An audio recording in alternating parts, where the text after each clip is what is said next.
দেখো,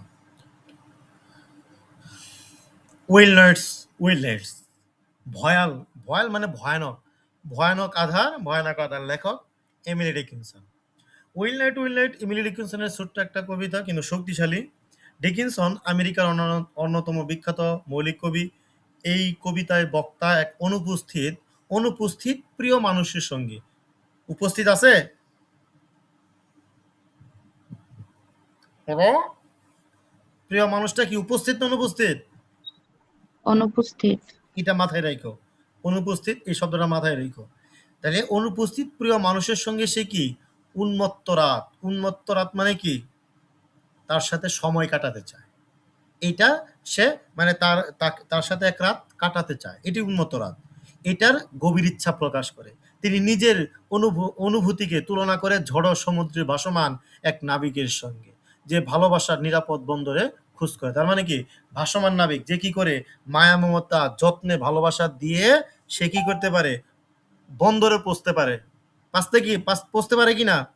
অনেক ঝড় হচ্ছে, তবুও সে কি করতে পারে, এই ঝড়ের মাধ্যমে সে বন্দরে পৌঁছতে পারে। তো কবি বলতেছে ঠিক সেরকম ভাবে যে আমিও এই মায়া মমতা ভালোবাসা দিয়ে এই সময়টা আমি কাটাতে চাই।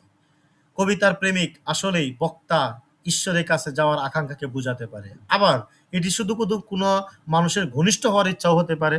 মজার ব্যাপার হইল 1891 সালে যখন প্রথমবার এই কবিতা প্রকাশিত হয়, তখন প্রকাশক চিন্তা করেছিল কবিতার এই ইরোটিক অর্থাৎ উত্তেজনামূলক যে ভাব, সে উত্তেজনামূলক মানে এই সময়টা সে কাটাতে চায়। বুঝো, এই উত্তেজনামূলক ভাবটা হঠাৎ কি করতে পারে, পাঠকদেরকে চমকে দিতে পারে। এটা কার কথা ছিল? প্রকাশকের চিন্তা ভাবনা ছিল। কারণ কবি তো লিখে গেছে, এটা তো পাবলিশ করতে হবে।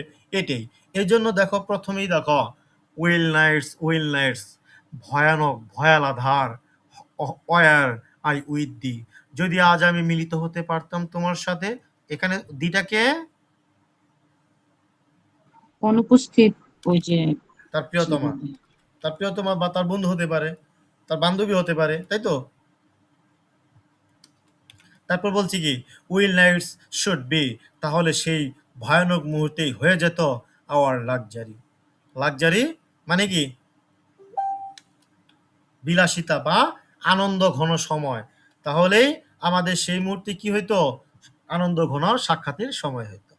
কবি এখানে কবিতার বক্তা বা স্পিকার তার প্রিয়জনের সঙ্গে কি করতে চায়, সে উন্মত্ত রাত, উত্তেজনাপূর্ণ রাত কাটানোর ইচ্ছা ব্যক্ত করে। এখানে এখানে এই উত্তেজনামূলক রাত বলতে কি ঝড়ো রাত বা আবেগে ভরা উত্তাল প্রেমময় রাতকে বোঝানো বোঝানো হয়েছে বা বোঝানো হতে পারে। এই রাতে যদি তারা একসঙ্গে থাকতে পারতো, তবে এই অশান্ত মানে এই যে মানে উত্তেজনামূলক রাত, এই রাতকে তারা কি করতে পারতো, বিলাসিতায় পরিপূর্ণ বা আনন্দে পরিপূর্ণ করতে পারতো। ফাটেল দ্য উইন্ডস, বাতাস কিছুই করতে পারবে না। To a heart in port, যখন হৃদয় তার বন্দরে পৌঁছে গেছে। Done with in the compass, আর কম্পাসের কোনো দরকার নেই। ডান উইথ দ্য চার্ট, নেই কোনো মানচিত্রের প্রয়োজন। তার মানে কবিতার বক্তা নিজেকে সাগরে যাত্রারত একজন নাবিকের সঙ্গে তুলনা করে। কিন্তু একবার যখন তিনি প্রেম খুঁজে পেয়েছেন, তখন তার আর কি নাই, কম্পাসে বা মানচিত্রের প্রয়োজন নাই। নাবিকের কি, নাবিক যখন দ্বীপ খুঁজে পায় তখন কি তার মানচিত্রে, তার আলাদা করে মানচিত্র দরকার প্রয়োজন না, বা আলাদা করে পরিধি মাপার উচিত প্রয়োজন নাই, কারণ সে পাইছে, এটাকে পাবলিশ করুক। তো এটাই বলতেছে যে কবিও বলতেছে যখন একবার প্রেম খুঁজে পাইছে, আলাদা করে মানচিত্রের প্রয়োজন নাই, কম্পাসেরও দরকার নাই। তার হৃদয় ইতিমধ্যেই কি নিরাপদ বন্দরে পৌঁছে গেছে। অর্থাৎ প্রিয়জনের কাছে পৌঁছতে পারলে জীবনের সব দিশেহারা ভাব, ভয়, অনিশ্চয়তা দূর হয়ে যায়। হৃদয় তখন তার গন্তব্য খুঁজে পায়, নিশ্চিন্তে বিশ্রাম নিতে পারে। কথা বুঝছো? যে একজন নাবিক যখন তার প্রেম খুঁজে পায়, তখন তার কম্পাস প্রয়োজনের, মানচিত্রের প্রয়োজন নাই। সে কি করতে পারে, বন্দরে পৌঁছতে পারে ভালোভাবে, এই ঝড়ো বাতাসের মাধ্যমে। এইখানে তো কবি নিজেকে কেন এই নাবিকের সঙ্গে তুলনা করছে, কারণ সে বলতেছে যদি নিরাপদে তার কোনো একদম প্রিয়তমার কাছে পৌঁছানো যায়, তখন তার নিজের ভিতরে যে একাকিত্ব, তার হতাশা, তার অনিশ্চয়তা সবগুলোই শেয়ার করলে কি এগুলো দূর হয়ে যায়। তখন হৃদয় এই ভালোবাসার গন্তব্যটা খুঁজে পায়, তখন আরামে কি করা যায়, বিশ্রামও নেওয়া যায়। রোয়িং দ্য ইডেন, স্বর্গোদ্যানে এর মতো সুখের সাগরে ভাসছি।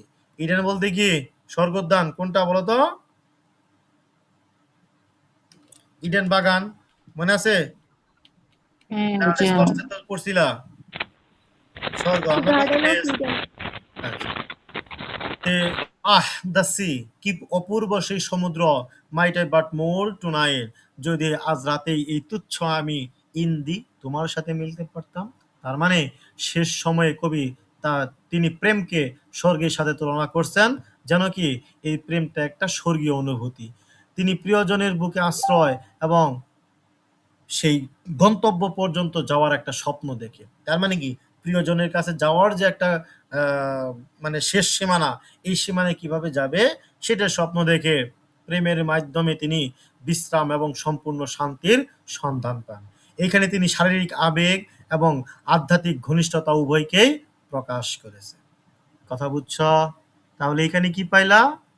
কবি এখানে তার প্রিয়তমার সঙ্গে সেই উত্তেজনা বা উন্মত্ত রাতটা কিভাবে কাটাতে চায় এটাই সেতে প্রকাশ করছে।